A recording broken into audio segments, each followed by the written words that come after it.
Me llamo Daniel. Tengo 57 años y toda mi vida creí conocer la verdad de la palabra de Dios por completo. Crecí en un hogar cristiano en el campo, donde la Biblia se trataba con respeto y reverencia. Mi padre siempre decía que cada palabra, cada coma, cada detalle tenía valor eterno. Estas palabras quedaron grabadas en mí y guiaron mis pasos desde muy pequeño. A los 15 años ya podía recitar capítulos enteros del Nuevo Testamento, y la Biblia se convirtió en el centro de mi vida. Estudié en el seminario, aprendí idiomas bíblicos y me conocí por ser una persona meticulosa en la enseñanza. Durante más de 30 años enseñé, prediqué, escribí devocionales y ayudé a la gente a comprender las Escrituras, pero en marzo del año pasado todo cambió. Morí durante 8 minutos, y en esos minutos Jesús me mostró algo que destrozó todas mis certezas.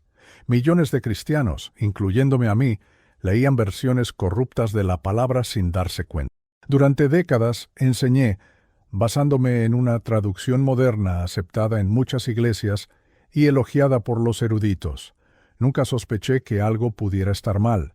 Creía que si era publicada por importantes editoriales y revisada por pares, sería confiable. Cuando mi esposa y yo nos casamos, establecimos la disciplina de leer la Biblia a diario. Criamos a nuestros 3 hijos con esta práctica, convencidos de que nutrimos su fe con la verdad. Para mí, enseñar la Biblia era más que un trabajo, era una misión. Durante 15 años, dirigí estudios semanales con decenas de personas, y los pastores acudían a menudo a mí en busca de consejo sobre textos difíciles. Me enorgullecía de ser fiel, de no anteponer mis opiniones al texto. Lo que no me daba cuenta era que parte del texto que usaba ya no coincidía con lo que Jesús había dicho. Todo empezó cuando un anciano llamado Harold se unió a mi grupo de estudio. Siempre usaba una Biblia diferente, la King James, y empezó a señalar pequeñas diferencias entre los versículos que yo leía y los de su copia. Al principio pensé que eran detalles irrelevantes, problemas de traducción, pero él insistía en que no eran solo detalles. «Mira, Daniel», decía, «en tu texto dice que los reyes magos se inclinaron ante Jesús. En el mío dice que lo adoraron». Esta diferencia me parecía insignificante, pero me recordó. Si Jesús era simplemente reverenciado, no era lo mismo que ser adorado. Semana tras semana volvía con comparaciones, señalando palabras omitidas, versículos que faltaban, frases enteras que cambiaban de significado. Confieso que empecé a sentirme incómodo. Parecía que estaba desestabilizando al grupo, pero en el fondo algo me decía que debía investigar más. La noche del 14 de marzo, decidí que debía afrontar este asunto. Puse varias Biblias en mi escritorio, la que siempre usaba, la King James, la New American, y otras que tenía guardadas. Busqué el texto del Sermón del Monte y comencé a compararlo, palabra por palabra, consultando mi léxico griego. La noche avanzaba y el agotamiento me vencía. Cuando llegué a Mateo 5:44, donde Jesús dice que amemos a nuestros enemigos y oremos por quienes nos persiguen, sentí un dolor agudo en el pecho. Fue un infarto repentino y abrumador. No tuve tiempo de reaccionar. Caí al suelo, con la Biblia abierta a mi lado. El dolor duró solo unos segundos, luego todo se volvió negro. Pensé que era el final, pero no lo fue. En ese momento estaba a punto de vivir la experiencia más real de mi vida. De repente me di cuenta de que estaba en un lugar completamente diferente. No había sombras, solo una luz brillante, suave, pero intensa. No era la luz de una lámpara ni la del sol, sino una luz que en su esencia transmitía amor y verdad. Me sentí más consciente que nunca, como si por fin estuviera verdaderamente despierto. Pronto me di cuenta de que ya no estaba en mi cuerpo físico. Fue entonces cuando lo vi. Jesús estaba ante mí. Y no era el Jesús de las ilustraciones infantiles, con su rostro y expresión amable. Era glorioso, lleno de autoridad, y su presencia me hizo caer de rodillas sin pensarlo 2 veces. Sus ojos transmitían miedo y amor, juicio y misericordia. En ese momento comprendí el verdadero significado de la palabra Señor. Había usado esa palabra toda mi vida, pero allí, por fin, lo comprendí. Jesús me miró con una expresión de tristeza mezclada con compasión. Dijo, «Daniel, ¿por qué lees palabras que nunca dije?» Estas palabras me impactaron. No supe qué responder. Tartamudeé. «Señor, esta es la Biblia, es tu palabra». Pero extendió la mano y el libro apareció ante mí, abriéndose solo. Las páginas pasaron, revelando versículos que conocía, pero que eran diferentes. Mateo 17:21 simplemente no existía. Marcos 16 terminó abruptamente sin el relato de la resurrección. Faltaban Juan 7:53 a Juan 8:11. Faltaba Hechos 8:37. Versículos sobre la sangre de Cristo, sobre el pecado, sobre el juicio habían sido debilitados u omitido. Temblé. «Señor, ¿cómo es posible?», pregunté. Él respondió. «Fueron quitados, deliberadamente. No es casualidad». En ese instante me di cuenta de que toda mi vida de enseñanza se basaba en algo que no era del todo cierto. En ese entonces estaba en la cima de mi ministerio. Todos los miércoles a las 7 de la tarde, decenas de personas se reunían para el estudio bíblico que yo dirigía. Siempre preparaba cada lección con esmero, repasando palabras griegas y hebreas, consultando comentarios y esforzándome por lograr claridad. La gente confiaba en mí y yo también confiaba ciegamente en la traducción que había usado durante casi 20 años. Fue en este contexto que Harold, un caballero canoso de mirada serena, comenzó a asistir a las reuniones. Al principio pensé que era solo otro miembro interesado, pero pronto me di cuenta de que no estaba allí solo para escuchar. Traía consigo una Biblia diferente, la King James, y no tardó mucho en empezar a plantear preguntas que, confieso, me conmovieron. Recuerdo su primer comentario. Había enseñado sobre la visita de los Reyes Magos al niño Jesús, leyendo el texto que decía que se inclinaron ante él. Harold levantó la mano cortésmente y dijo, «En mi Biblia dice que lo adoraron. No es solo un detalle, hermano Daniel, es profundo». La sala se quedó en silencio. Algunos pensaron que era una nimiedad, otros simplemente siguieron la lección. Intenté concluir diciendo que las dos expresiones significaban lo mismo, pero algo me inquietaba. ¿Importaba algo? En el fondo no quería admitirlo, pero sí, importaba. La reverencia no es lo mismo que la adoración, y Harold lo sabía. Ese día plantó la primera semilla de duda en mi corazón. En las semanas siguientes, Harold volvió a señalar las diferencias. En Hechos 8, señaló que su traducción decía que Felipe predicaba sobre el reino de Dios y el nombre de Jesucristo, mientras que mi versión moderna solo hablaba de... ¿No mencionaba el nombre de Jesús? Me miró a los ojos y me preguntó, «Hermano, ¿no crees que esto es importante?» Me quedé sin palabras. Por fuera intentaba mantener la postura de un maestro seguro, pero por dentro empecé a sentirme preocupado. ¿Estaba enseñando la palabra de forma incompleta? ¿Había estado sin querer una verdad diluida durante años? Estas preguntas comenzaron a atormentarme al regreso. Me gustaría decir que ignoré a Harold y mantuve la calma, pero no fue así. Al principio, incluso intenté restarle importancia a sus observaciones, considerándolas variaciones normales de traducción, pero su persistencia y la claridad de sus ejemplos me obligaron a observar con más atención.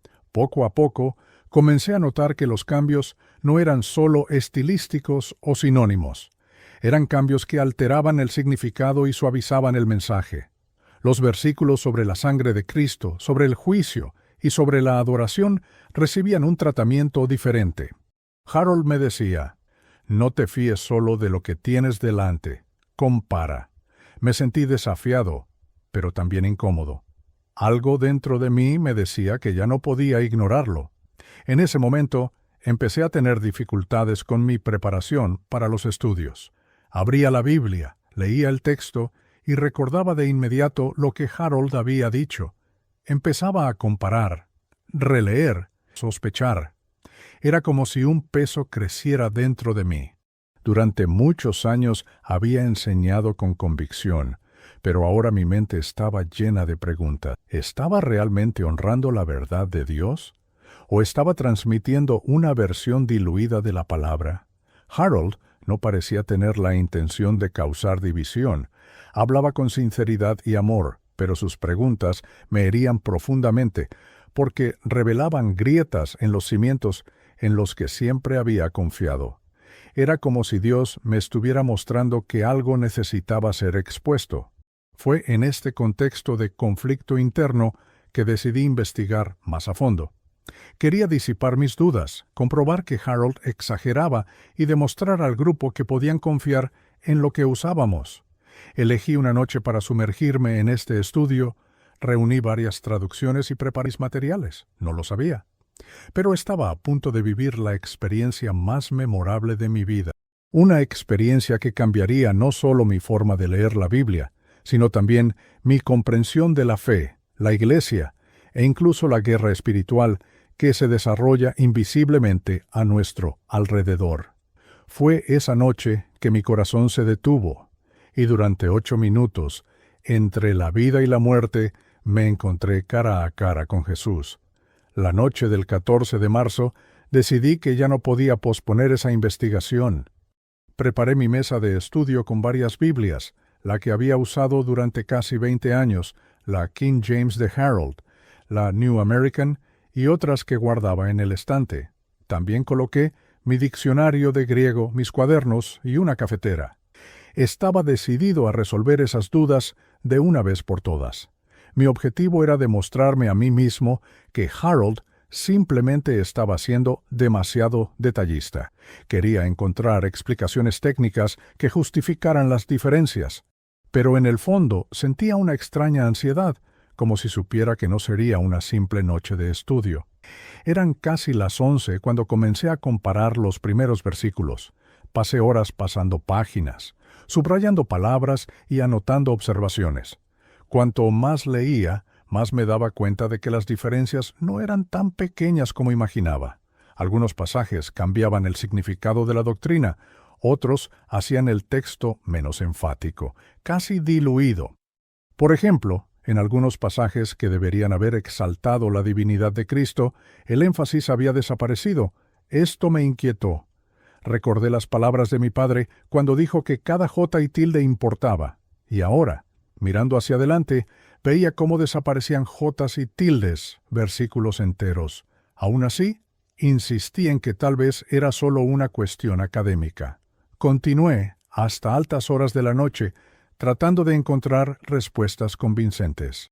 Sin embargo, con cada comparación, mi certeza disminuía. Alrededor de las 2 de la mañana, llegué a Mateo, capítulo 5, parte del Sermón del Monte. Leí el versículo 44. Amen a sus enemigos y oren por quienes los persiguen. Tomé notas sobre la palabra griega para amor, pensando cómo se la explicaría al grupo. Pero de repente sentí un dolor agudo en el pecho. Fue como si un puño de hierro me hubiera apretado el corazón con fuerza. El dolor me tiró sobre la mesa, esparciendo libros y bolígrafos. La Biblia se menó y se abrió, arrugando las páginas. No tuve tiempo de pensar ni de llamar a... Solo una fría certeza me recorrió. Me moría. Intenté respirar, pero no llegaba el aire. El mundo se volvió oscuro. No puedo explicar exactamente cómo sucedió, pero el dolor duró solo un instante. Inmediatamente después, todo se volvió completamente... No había sonido, ni sensación de mi cuerpo físico, solo oscuridad y silencio. Pensé que este era el final, que mi corazón se había detenido y me dirigía al juicio eterno. Pero en medio del vacío noté algo diferente. Seguía consciente. Mi mente no se había desmayado. Era como si hubiera despertado en una nueva dimensión. Poco a poco, una luz comenzó a emerger en la distancia. No era una luz ordinaria, sino algo vivo, lleno de calidez y verdad. Esta luz creció hasta envolverme por completo. Y en ese instante me di cuenta de que ya no estaba en mi hogar, ni en mi cuerpo. Había cruzado el umbral de la vida. El entorno en el que me encontraba era indescriptible. La luz no provenía de lámparas ni del sol, sino de una presencia que lo llenaba todo. Transmitía amor y justicia a la vez. Me sentí completamente despierto, más vivo que nunca en mi existencia. No cabía duda de que me enfrentaba a algo sobrenatural. Miré a mi alrededor y no vi muros ni límites. Era como si estuviera en un espacio eterno sostenido únicamente por esa luz. Fue entonces cuando me di cuenta de que no estaba solo. Ante mí, en medio de ese resplandor, había una figura. Mi corazón se aceleró, pero al mismo tiempo me invadió una paz inexplicable. Sabía quién era, no necesitaba presentar. La visión de Jesús fue diferente a todo lo que había imaginado durante mi vida cristiana. No se parecía en nada a las pinturas de la escuela dominical, ni a las imágenes populares que solemos ver. No era un hombre frágil ni simplemente gentil. Su presencia era majestuosa, imponente, santa. La gloria que emanaba de él me hizo caer de rodillas al instante. Mis ojos no pudieron sostener la suya por mucho tiempo, pues la autoridad y el amor se mezclaban en cada mirada. Me sentí pequeño, como un niño, y al mismo tiempo protegido como nunca. En ese momento comprendí realmente lo que significa llamar a alguien Señor.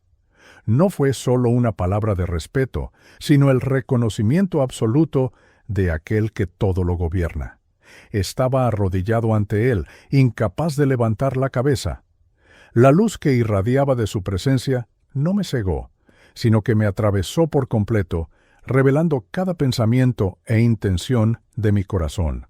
No necesité decir nada, porque él ya lo sabía todo. Aún así, abrí la boca y logré decir, Señor. Sus ojos reflejaban un amor infinito, pero también una carga de juicio que me hizo estremecer. Entonces pronunció unas palabras que resuenan en mi mente hasta el día de hoy. Daniel, ¿por qué lees palabras que nunca dije? Al instante sentí una conmoción en mi interior, como si me hubieran golpeado. No entendía. ¿Cómo? Respondí. Señor, estoy leyendo la Biblia. Es tu palabra. Entonces extendió la mano y de repente apareció un libro ante mí. Era mi Biblia. Las páginas empezaron a pasar solas, como impulsadas por un viento invisible, deteniéndose en pasajes que conocía bien. Pero ahora, al mirar, vi algo que me aterrorizó. Faltaban versículos. Las páginas estaban llenas de espacios vacíos. Al llegar al capítulo 17 de Mateo, vi que faltaba el versículo 21. El texto simplemente saltaba del versículo 20 al 22. Inmediatamente recordé que este pasaje hablaba de la oración y el ayuno como armas para expulsar a ciertos demonios. Pero faltaba. Miré a Jesús y le pregunté, Señor, ¿dónde está el versículo 21? Respondió con una sola palabra, quitado. Y antes de que pudiera reaccionar, las páginas seguían pasando. En el capítulo 16 de Marcos, la narración terminaba en el versículo 8, sin mencionar las apariciones de Jesús después de su resurrección. En el capítulo 7 de Juan, faltaba el pasaje sobre la mujer adúltera, del 7:53 al 8:11. En el capítulo 8 de Hechos, el versículo 37 estaba completamente borrado. Me entristeció. No podía creer lo que veía, pero no era solo la ausencia de versículos lo que me asustaba.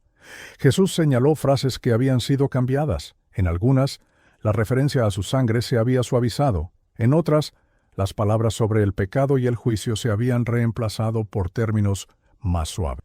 En pasajes que una vez proclamaron claramente su divinidad, ahora aparecían expresiones más vagas que disminuían su poder y autoridad. Me sentí sofocado. Me dolió el corazón al darme cuenta de que la Biblia en la que tanto confiaba estaba llena de cambios sutiles, pero devastadores. Era como si se hubiera añadido un veneno en pequeñas dosis, imperceptibles al principio, pero suficientes para debilitar la fe de millones a lo largo de los años. Temblé ante la revelación. Sentí que mi cuerpo espiritual quería desmoronarse. Miré a Jesús con desesperación. Quería una explicación. Le pregunté, Señor, ¿cómo pudo pasar esto? Estos traductores son respetados, son expertos en idiomas bíblicos. Confié en ellos. Confié en los libros, confié en los pastores, confié en los maestros. ¿Cómo pude imaginar que estaba leyendo palabras que no venían de ti? Él me respondió con firmeza: el conocimiento no es lo mismo que la sabiduría. Muchos de estos hombres creían que estaban haciendo mi palabra más accesible, más aceptable para el mundo moderno. Pero olvidaron que mi palabra es una espada, no un cojín. Eligieron complacer a la gente en lugar de temer a Dios. Sus palabras me hirieron profundamente. Me vi pequeño, engañado, frágil, y al mismo tiempo me di cuenta de que no tenía excusa. Entonces me mostró algo aún más aterrador. Como en una visión dentro de otra, vi una sala de reuniones. Hombres reunidos alrededor de mesas discutían traducciones. Algunos sugirieron eliminar versículos que consideraban demasiado duros.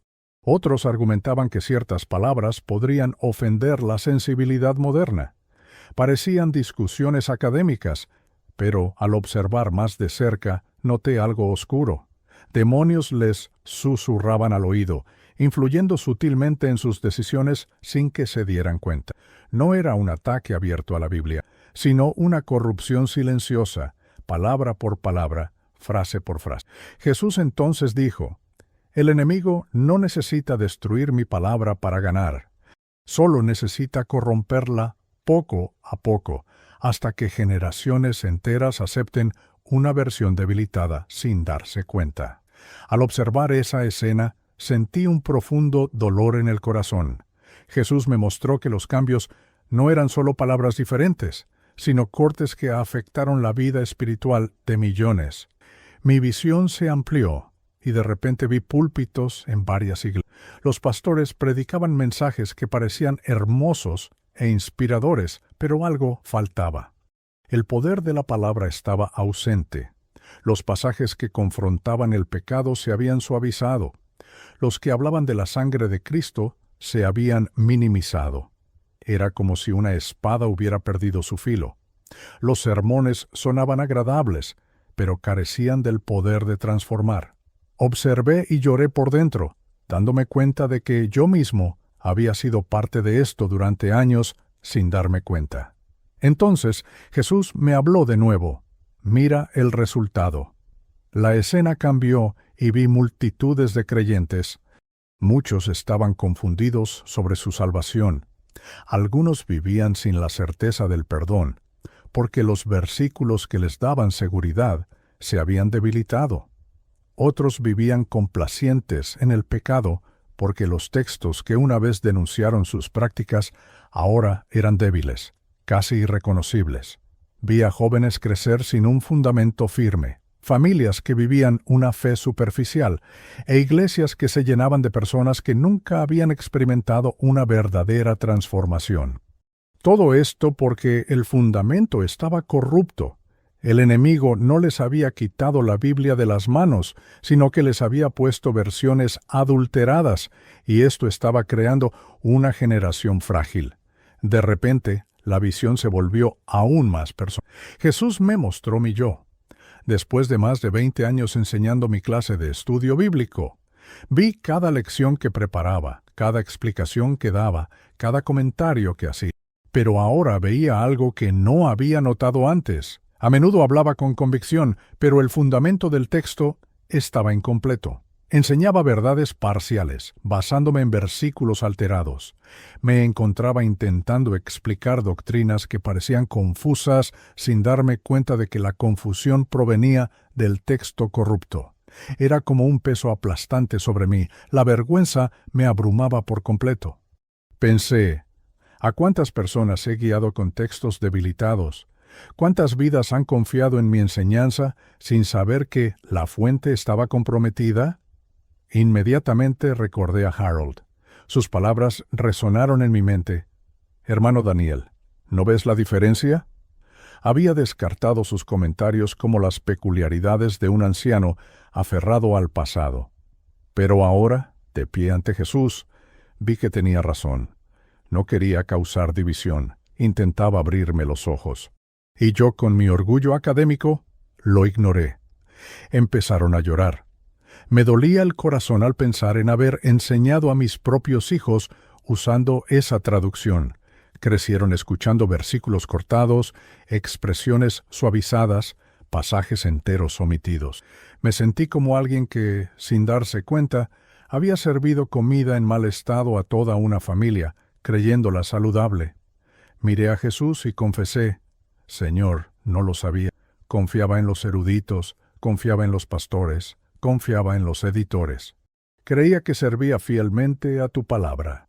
Él respondió: Daniel, siempre he dicho, ponlo a prueba todo. Mi palabra es demasiado preciosa para confiarla a hombres que no me temen. Mis hijos han sido llamados a estudiar, a comparar, a estar vigilantes. Pero muchos se han vuelto perezosos, confiando en otros en lugar de buscar la verdad directamente, y así el enemigo ha encontrado espacio para actuar. Sus palabras fueron profundas, pero contenían verdad. Comprendí que mi error no solo fue confiar demasiado en los traductores, sino también confiar muy poco en la responsabilidad que todo cristiano tiene ante la palabra de Dios. La visión continuó, y Jesús me llevó a un entorno aún más antiguo. Vi a monjes y escribas a lo largo de los siglos copiando manuscritos con lágrimas en los ojos, sabiendo que estaban tratando con palabras eternas. También vi a otros grupos que, por el contrario, alteraban textos intencionalmente para apoyar sus falsas doctrinas. Jesús me explicó: la lucha no es nueva. Desde los primeros siglos, el enemigo ha intentado corromper mi palabra. En Antioquía, mis siervos preservaron fielmente lo que dije. En Alejandría, falsos maestros mezclaron mentiras y adulteraron textos. Esto me mostró que la batalla era tanto espiritual como histórica. El enemigo no necesita arrebatar la Biblia de las manos de los creyentes. Solo necesita corromperla poco a poco hasta que el error se vuelva normal y nadie lo note. Jesús me llevó entonces a ver algo que jamás habría imaginado por mi cuenta. Dijo: quiero que veas lo que realmente sucede cuando mi palabra cae en las manos equivocadas. De repente, una escena diferente apareció ante mis ojos. Una sala de reuniones con eruditos y traductores discutiendo. Hombres y mujeres con montones de papeles, manuscritos antiguos y computadoras, intentando decidir cómo traducir ciertos pasajes. A primera vista, parecía un simple debate académico, lleno de argumentos técnicos, pero al observar más de cerca, noté algo que me dejó helado. Detrás de cada uno había figuras sombrías, demonios que les susurraban al oído. No gritaban, no daban órdenes explícitas, simplemente sembraban ideas, dudas y sugerencias aparentemente racionales. Vi cómo discusiones que parecían intelectuales en realidad se dirigían espiritualmente. Cuando alguien sugirió quitar una palabra sobre la sangre de Cristo, otro accedió rápidamente, pensando que era solo una cuestión de estilo. Cuando alguien propuso suavizar expresiones sobre el pecado y el juicio, el grupo lo aceptó como una modernización necesaria. Jesús me dijo: el enemigo no necesita quitar toda la verdad. Simplemente cámbiala poco, palabra por palabra, hasta que la esencia se debilite. Observé con horror cómo se suavizaban frases creían que estaban haciendo la Biblia más accesible al mundo moderno, pero en realidad estaban allanando el camino para que generaciones enteras crecieran sin conocer toda la verdad.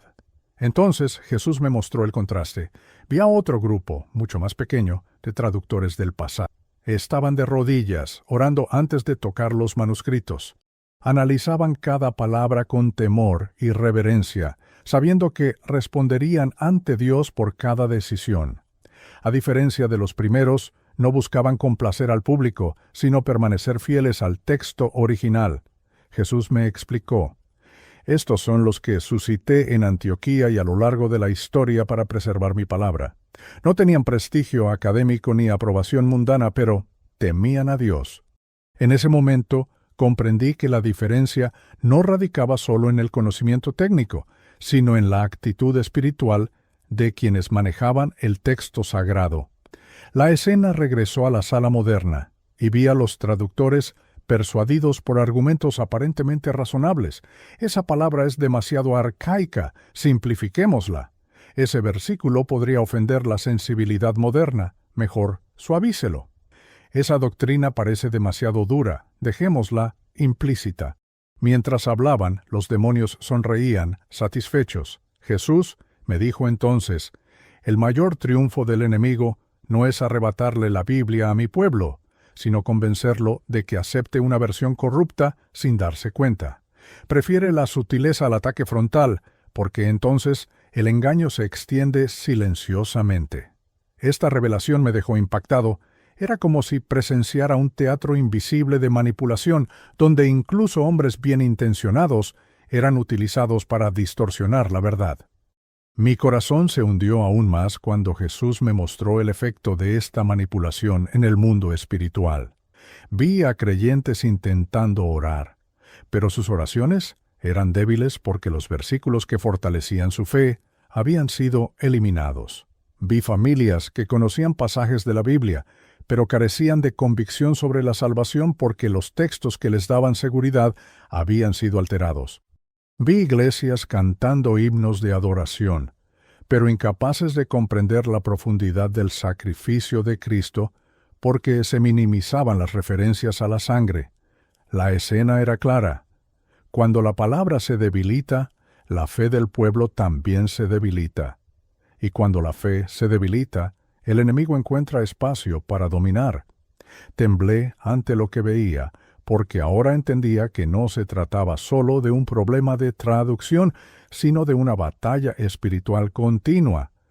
Miré a Jesús y le dije, Señor, ¿qué se supone que debo hacer con todo esto?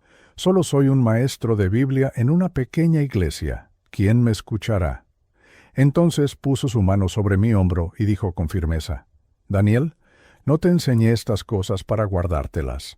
Te las enseñé porque quiero que adviertas a mi pueblo. Muchos se alimentan de palabras diluidas sin darse cuenta, y esto está destruyendo su fe. Serás rechazado, serás acusado de ser extremista, pero no importa. Di la verdad. Señala las diferencias, enseña a mi pueblo a examinarlo todo. Lo que está en juego no es la opinión, es la vida eterna. Sus palabras resonaron con tal fuerza que supe. Desde ese momento, mi misión había cambiado para siempre.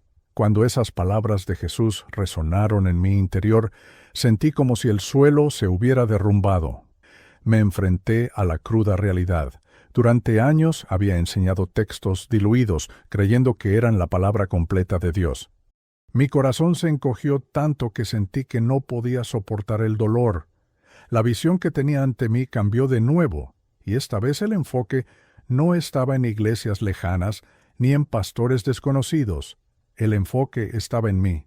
Vi mis propias clases, mis propias explicaciones, los cientos de estudios que había realizado durante 20 años.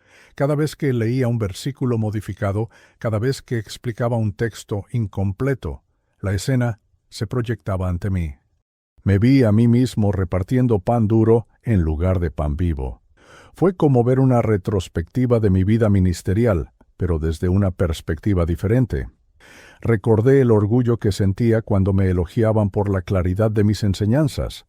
Recordé las invitaciones a predicar en otras iglesias, los estudiantes que acudían a mí en busca de guía. Creía estar sirviendo fielmente a Dios, pero ahora veía que había fallado en algo fundamental. Jesús me acusó no con gritos, sino con la verdad. Y la verdad era dolorosa. Me sentía aplastado, no por culpa humana, sino por el peso de la responsabilidad. Había sido negligente al no examinarlo todo, al confiar demasiado en los eruditos, al no profundizar en los manuscritos. Había pensado que el conocimiento académico era suficiente, pero ahora veía que el miedo y la vigilancia eran necesarios. Fue entonces cuando la visión se hizo aún más íntima. Vi a mi familia. Mis hijos, aún pequeños, sentados a la mesa mientras les enseñaba a memorizar versículos. Recordé cada momento en que abría la Biblia con ellos y leía pasajes con confianza. Vi sus rostros atentos, sus preguntas, sus oraciones. Pero ahora me daba cuenta de que muchos de esos textos estaban debilitados. Lloré ante Jesús. Sentí como si les hubiera fallado a quienes más amo. Dije, Señor, Crié a mis hijos con esta traducción. Aprendieron a confiar en lo que les enseñé. ¿Qué será de ellos? Sentí que el corazón se me rompía en pedazos. El dolor de un padre que descubre que les ha dado a sus hijos algo adulterado es indescriptible.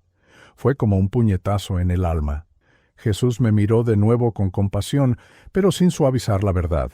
Dijo: Daniel, no estás solo. Millones de padres enseñan a sus hijos con textos corruptos, creyendo que transmiten mi palabra pura. El enemigo se ríe de generaciones enteras que crecen sin conocer todo el poder de las Escrituras. Pero te lo he mostrado para que puedas cambiar eso. Aún hay tiempo. Estas palabras me dieron un rayo de esperanza, pero no me quitaron el peso que sentía. Aún veía ante mí las imágenes de mi vida, mis clases, mi iglesia. Vi a las personas que confiaron en mí, que me vieron como cariñosa y fiel. Vi sus rostros, sus notas, sus comentarios durante los estudios. Y me pregunté, ¿cuántos de ellos se sintieron perjudicados por mi confianza ciega? En ese momento, me invadió una sensación de desesperación. Le dije a Jesús: Señor, ¿cómo puedo llevar esta carga? No lo sabía, no era consciente, no quería engañar a nadie, simplemente confiaba.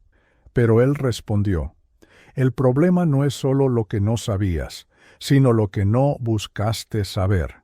Siempre he dicho, examínalo todo. Muchos se han asentado aceptando lo que se les dio, y así el enemigo ha tenido vía libre, pero sigo formando hombres y mujeres dispuestos a restaurar la verdad. Sus palabras fueron firmes, pero con propósito. Comprendí que no solo me estaba mostrando errores del pasado, sino preparándome para una misión futura. Aún así, el peso de esa revelación seguía siendo abrumador. Cuando terminó la visión, me quedé postrado, incapaz de levantar la cabeza. Era como si cada error, cada descuido, cada lección infundada hubiera recaído sobre mis hombros. Me sentía indigno, incapaz de continuar. Pero Jesús no me dejó caer en la desesperación total. Me dijo: ahora que has visto, eres responsable. No puedes volver a tu estado anterior. Depende de ti decidir si guardarás silencio o te levantarás para advertir a mi pueblo. En ese momento, comprendí que no había vuelta atrás. La vida que conocía había terminado. Ya no podía enseñar como antes, ya no podía confiar ciegamente en las traducciones modernas. Había visto demasiado, oído demasiado, sentido demasiado. El peso de la revelación era grande, pero con ella llegó un llamado que no podía ignorar. Mientras aún estaba postrado, tratando de sobrellevar el peso de lo que había visto, Jesús se acercó y puso su mano sobre mi hombro. Su toque fue único, fue firme, pero a la vez transmitió amor y compasión. Dijo: Daniel, no te he mostrado estas cosas para que te paralice el peso de la culpa. Te las he mostrado porque quiero que seas una voz de advertencia. Muchos están siendo engañados, a muchos se les están dando palabras corruptas, y necesitan saber la verdad.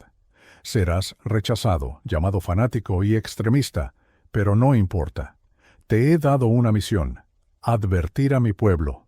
Sus palabras me traspasaron el corazón. Sabía que estaba recibiendo una orden directa. En ese momento, la visión cambió de nuevo. Ante mí aparecieron montones de manuscritos antiguos. Algunos estaban bien conservados, con una escritura clara y ordenada. Otros estaban llenos de tachaduras, fragmentos faltantes y anotaciones extrañas.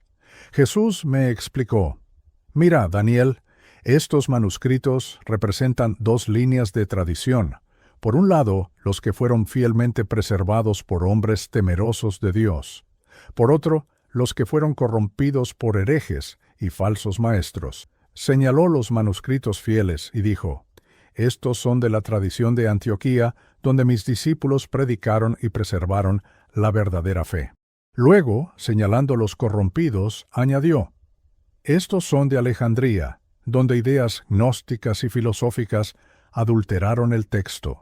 Me impresionó la claridad de la distinción. Jesús continuó: muchos eruditos modernos creen que, por ser estos manuscritos alejandrinos más antiguos, son más fiables, pero ignoran que la antigüedad no es sinónimo de pureza. Un error antiguo sigue siendo un error. El enemigo sembró la corrupción desde el principio y muchos fueron engañados. Pero la mayoría de los manuscritos, esparcidos a lo largo de siglos y en diversas regiones, confirman la verdad preservada. Esta es la línea fiel que ha alimentado la fe de la Iglesia durante generaciones. Examiné esos manuscritos y comprendí que no se trataba solo de una cuestión académica, sino de una guerra espiritual librada a lo largo de la historia. Entonces Jesús me mostró algo aún más extraordinario. Vi a traductores del siglo XVII reunidos en oración antes de comenzar su trabajo. Estaban de rodillas, clamando por la guía divina, sabiendo que responderían ante Dios por cada decisión que tomaran. Jesús dijo: estos fueron los hombres que tradujeron la Biblia al inglés en la versión King James. No eran perfectos, pero temían a Dios más que a los hombres. Sabían que manejaban un tesoro eterno. Vi su dedicación, su esfuerzo por mantener incluso los pasajes difíciles sin suavizar ni quitar nada. A diferencia de las comisiones modernas, que a menudo priorizan la aceptabilidad, estos hombres priorizaron la fidelidad. La escena me llenó de asombro. Miré a Jesús y le pregunté: Señor, ¿qué debo hacer con este conocimiento? ¿Cómo puedo convencer a otros, si incluso pastores y eruditos creen lo contrario? Él respondió: no es tu misión convencer a todos. Tu misión es advertir. Señala las diferencias. Enseña a mi pueblo a comparar, no a aceptar ciegamente. Quien tenga oídos para oír, oirá. Muchos te rechazarán, pero a otros se les abrirán los ojos. No estás solo en esta batalla. Siempre he preservado testigos fieles de mi palabra. Ahora serás uno de ellos. Estas palabras me llenaron de una mezcla de miedo y valentía. Sabía que encontraría resistencia, pero también sabía que ya no podía permanecer en silencio. Finalmente, Jesús dijo algo que no he olvidado. Mi pueblo necesita pan verdadero, no migajas mezcladas con piedras. Mi palabra no fue dada para complacer al mundo, sino para transformar corazones. La responsabilidad ahora es tuya. Regresa y advierte. Habla con amor, pero sin miedo. Recuerda, no temas a los hombres, sino a Dios. Mientras hablaba, sentí una marca en mi interior, como si una llama se hubiera encendido en mi espíritu. Ya no era solo una maestra de la Biblia. Era alguien que había visto con mis propios ojos la batalla espiritual en torno a las Escrituras. Y ahora tenía una misión: advertir a la Iglesia, cueste lo que cueste. De repente sentí como si una fuerza irresistible me jalara hacia atrás. La luz comenzó a desvanecerse y la presencia de Jesús se desvaneció ante mí. Dijo solo una última frase antes de que todo se oscureciera: recuérdalo todo y teme a Dios más que a los hombres. Entonces abrí los ojos de golpe. Estaba tendido en el suelo de mi oficina, rodeado de voces agitadas. Mis ojos se acostumbraron y vi a los paramédicos a mi alrededor, trabajando frenéticamente. Mi esposa, Sara, estaba arrodillada a mi lado, llorando y sosteniendo mi mano. Repetía mi nombre una y otra vez, como si temiera perderme para siempre. Intenté hablar, pero no me salía la voz. Uno de los paramédicos me miró con asombro. «Ha vuelto». Al recobrar el conocimiento, me di cuenta de la gravedad de lo sucedido. Escuché claramente a uno de los paramédicos decir: «Estuvo clínicamente muerto durante 8 minutos». Eso me dejó atónito. 8 minutos sin vida, y aún así estaba allí, consciente, sin secuelas, hablando y recordándolo todo. Ellos mismos se sorprendieron, diciendo que sería normal que hubiera sufrido daño cerebral grave. Pero en lugar de confusión mental, estaba más lúcido que nunca. Mi esposa, entre lágrimas, me abrazó fuerte y dijo: «Daniel, pensé que te había perdido». No supe cómo explicárselo en ese momento, pero en mi interior estaba seguro. No solo había muerto, había estado ante Jesús, y Él me había encomendado una misión que cambiaría nuestras vidas por completo. Después de que se fueron los paramédicos, me quedé sentado en el suelo, todavía débil físicamente, pero lleno de una urgencia interior. Mi Biblia estaba abierta donde había caído, con las páginas arrugadas. La miré y sentí algo diferente. Fue como si la viera de nuevo, como si mis ojos hubieran sido entrenados para percibir lo que antes había ignorado. También tomé la Biblia de Harold, que había olvidado en la iglesia, y me había dejado unos días antes. Las puse una al lado de la otra, a comparar. Pronto encontré Mateo 17:21. En mi versión moderna, el versículo simplemente no existía. En la versión King James, estaba ahí diciendo, «Esta clase de demonio solo sale con oración y ayuno». Mi corazón se aceleró. Jesús me había mostrado exactamente eso. Continué la comparación y noté diferencias más evidentes. En Marcos 16, mi versión moderna terminaba abruptamente en el versículo 8, sin mencionar las apariciones de Jesús después de su resurrección.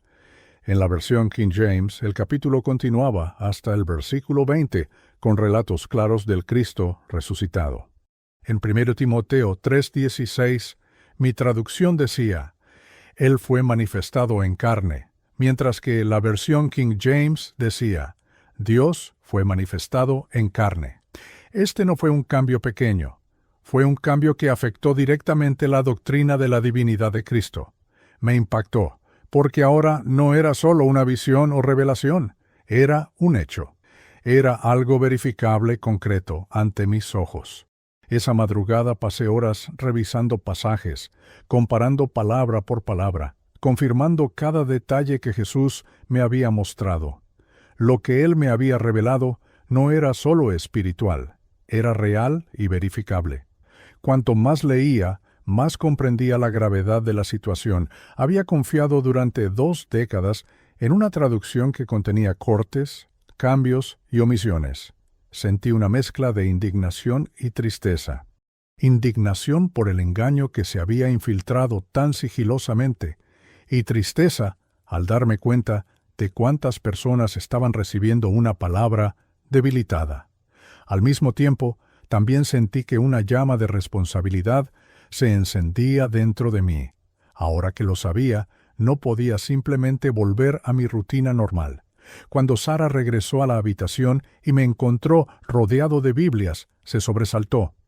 «Daniel, acabas de sufrir un infarto. Necesitas descansar», dijo. Le tomé la mano y le respondí, «Cariño, he estado ante Jesús. Me mostró cosas que lo cambiaron todo. No puedo descansar ahora. Necesito entender, necesito confirmar, necesito obedecer». Me miró con lágrimas en los ojos, dividida entre el miedo a perderme y la curiosidad por lo que le decía. Sabía que aún le costaría creer lo que había visto, pero en ese momento no había lugar para la duda. Lo que pasó no fue un sueño, no fue imaginación. Fue un encuentro real con el Señor de la Palabra y mi vida nunca volvería a ser la misma. A la mañana siguiente me desperté aún débil físicamente, pero con la mente en llamas. Necesitaba contarle lo que había pasado, pero no sabía por dónde empezar. Sara preparó café y me observó con preocupación. Cuando nos sentamos, me armé de valor y le dije, «Cariño, morí durante 8 minutos. Estuve ante Jesús. Él me mostró que millones de cristianos leen versiones corruptas de la palabra». Sus ojos se abrieron de par en par, sorprendidos, y casi dejó caer la taza. Le expliqué con calma, detallando la visión, las páginas que se abrieron solas, los versículos que faltaban y las palabras alteradas. Se lo demostré en acción, comparando nuestra Biblia con la versión King James de Harold. Escuchó atentamente, pero finalmente dijo, «Daniel, esto es muy serio. Si realmente fuera así, otros eruditos ya lo habrían denunciado. Quizás estás exagerando». Intenté no ofenderme con sus palabras, pero me dolieron. Sabía que no tenía malas intenciones, pero a cualquiera le costaba creer que su esposo hubiera muerto, resucitado y recibido una revelación directa de Jesús. Aún así, le pedí que al menos la leyera conmigo. Sara aceptó. Más por amor que por convicción, durante los días siguientes comenzamos a hacer nuestros devocionales con la versión King James, y entonces ocurrió algo sorprendente. Después de una semana, Sara me miró y dijo, «Daniel, no puedo explicarlo, pero siento una diferencia. Es como si el texto tuviera más peso, más sustancia. Es como beber agua pura después de beber algo diluido durante tanto tiempo. En ese momento me di cuenta de que ella empezaba a ver lo que yo había visto, pero la batalla más grande estaba por venir, contárselo a mis hijos. Ya eran todos adultos, con sus propias vidas.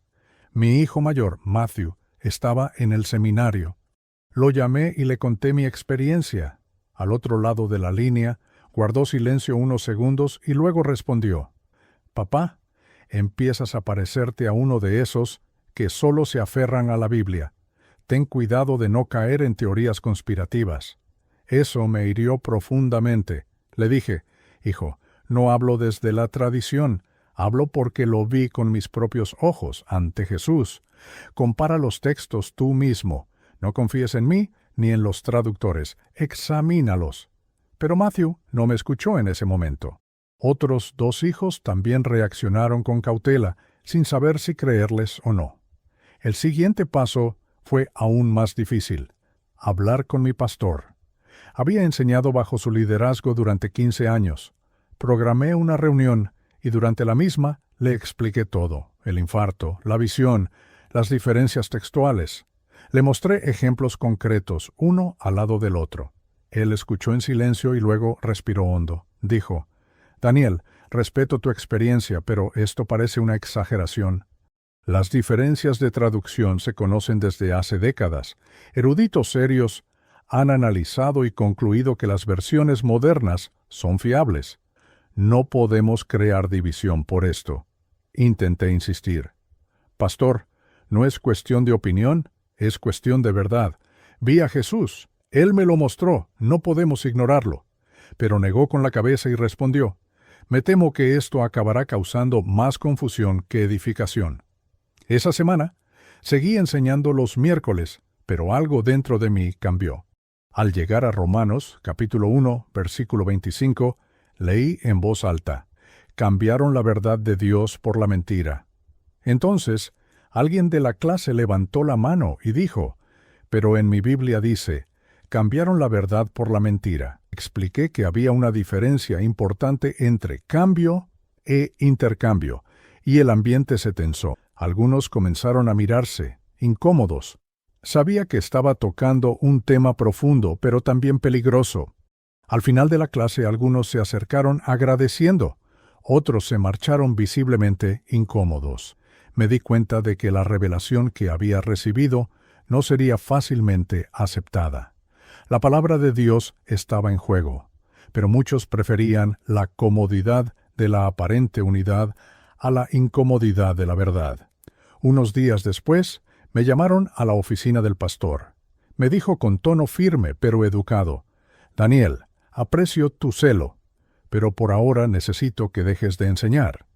Muchos están confundidos, otros se quejan. Necesitamos paz en la iglesia y este asunto está causando división». Sentí como si me hubieran arrancado algo. Respondí: «Pastor, no puedo quedarme callado. Si enseñamos con textos corruptos, le estamos dando a la gente algo incompleto». Luego dijo: «Daniel, no permitas que tu pasión se convierta en fanatismo. Si persistes, tendremos que separarte del liderazgo». Salí de esa oficina desconsolado. Entendí que obedecer el llamado de Jesús significaría perder puestos, amistades e incluso la confianza de personas que habían caminado conmigo durante años. Pero dentro de mí, la llama era más fuerte que el mío. Después de esa conversación con el pastor, supe que no había vuelta atrás. Salí de la habitación con un gran vacío, pero a la vez con una convicción inquebrantable. Había visto a Jesús, había escuchado su voz. ¿Cómo podía ahora callar para preservar mi reputación o mi posición en la iglesia? La semana siguiente, algunas personas que asistían a mi estudio bíblico se acercaron a mí diciendo que querían seguir aprendiendo. «Daniel, nos dimos cuenta de que hay algo diferente. Aunque duela, queremos la verdad», dijeron. Así que decidí abrir mi casa. Empezamos con un grupo pequeño, solo unos pocos hermanos y hermanas sedientos, dispuestos a comparar las Escrituras y buscar la fidelidad del texto. Allí, en mi sala, nació un nuevo ministerio. Las primeras reuniones estuvieron marcadas por las lágrimas y la conmoción. Leíamos un versículo en la traducción moderna y luego lo comparábamos con la versión King James. Las diferencias saltaban a la vista. En algunos casos parecían un simple detalle. En otros, el impacto era enorme. Cuando vimos, por ejemplo, que la resurrección de Jesús en Marcos 16 no aparecía en muchas versiones modernas, el grupo se sumió en un silencio absoluto. Algunos comenzaron a llorar, otros se indignaron. Era imposible ignorarlo. Allí, entre esas sencillas paredes, muchos comenzaron a comprender que la lucha no era teórica, sino espiritual. No se trataba solo de elegir qué Biblia preferir. Se trataba de preservar la palabra pura o aceptar un texto diluido. Con el tiempo, empezó a venir más gente. Algunos los trajeron por curiosidad, otros por amigos. No todos se quedaron. Muchos se sintieron incómodos al darse cuenta de que sus Biblias habían sido alteradas. Algunos incluso se enojaron conmigo, acusándome de intentar sembrar desconfianza. Entendí la reacción. Después de todo, yo mismo me había resistido cuando Harold empezó a señalar las diferencias. Pero hubo quienes, al ver la verdad, ya no pudieron echarse atrás. Recibía mensajes a lo largo de la semana.